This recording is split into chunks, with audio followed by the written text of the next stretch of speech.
رسول اکرم صلی اللہ علیہ وسلم نے اپنی زندگی کے آخری ایام میں کسی شخص کو صراحت کے ساتھ اپنا جان نشین نامزد نہیں کیا تھا۔ البتہ دوران علالت جب نکاحت حد سے بڑھ گئی تو حضرت ابوبکر صدیق کو مسجد نبوی میں اقامت صلاۃ کے لیے مسلمانوں کا امام مقرر کر دیا گیا۔ چنانچہ رسول اکرم صلی اللہ علیہ وسلم کی زندگی میں حضرت ابوبکر صدیق نے 17 نمازوں کی امامت کی۔ دوران علالت آپ صلی اللہ علیہ وسلم نے ایک دن مسلمانوں کو انصار مدینہ سے حسن سلوک سے پیش آنے کے متعلق وصیت کرتے ہوئے ارشاد فرمایا، انصار میرے جسم میں معدہ کی مانند ہیں۔ میرے بعد جو شخص تمہارے نفع و نقصان کا کفیل ہو اسے چاہیے کہ ان میں سے جو نیکوکار ہوں انہیں قبول کرے اور جن سے کوئی خطا سرزد ہو انہیں معاف کر دے۔ رسول اکرم کے اس ارشاد سے واضح ہوتا ہے کہ آپ صلی اللہ علیہ وسلم نے عرب کے قدیم جمہوری طریق کے مطابق اپنے جانشین کے انتخاب کا معاملہ خود مسلمانوں پر چھوڑ دیا تھا۔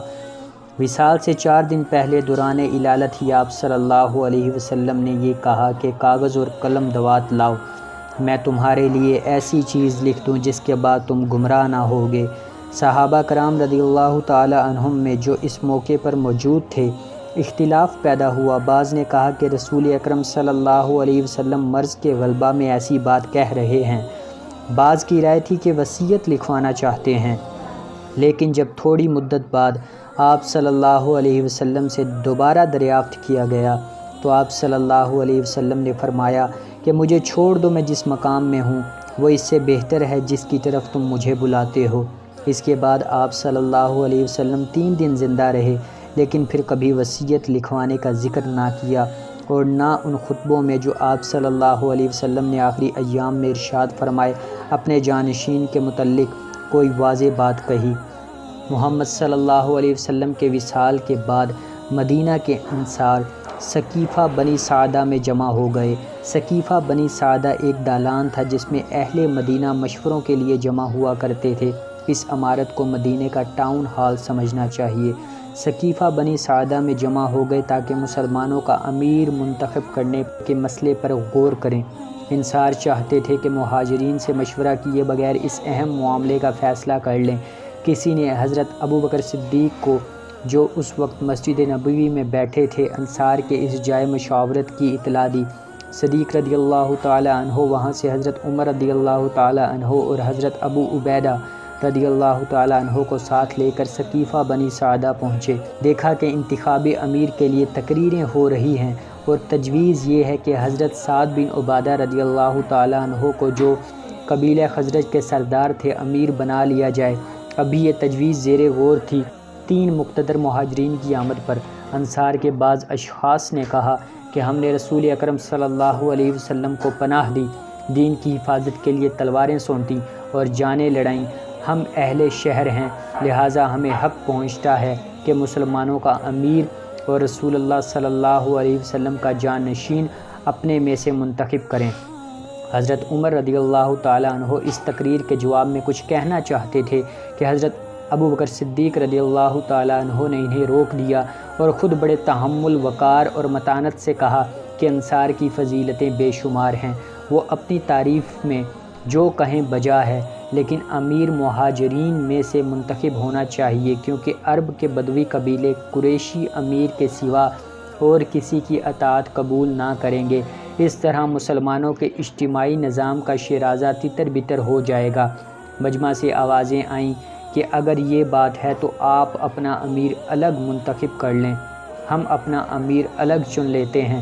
حضرت عمر رضی اللہ تعالیٰ عنہ نے کہا، یہ نہیں ہو سکتا، 2 امیروں کا انتخاب لڑائی پر منتج ہوگا۔ حضرت سعد بن عبادہ رضی اللہ تعالیٰ عنہ نے، جو بیمار ہونے کے باعث دالان کے ایک کونے میں کمبل اوڑھ کر بیٹھے ہوئے تھے، آواز دی کہ مسلمانوں کا امیر صرف ایک ہونا چاہیے۔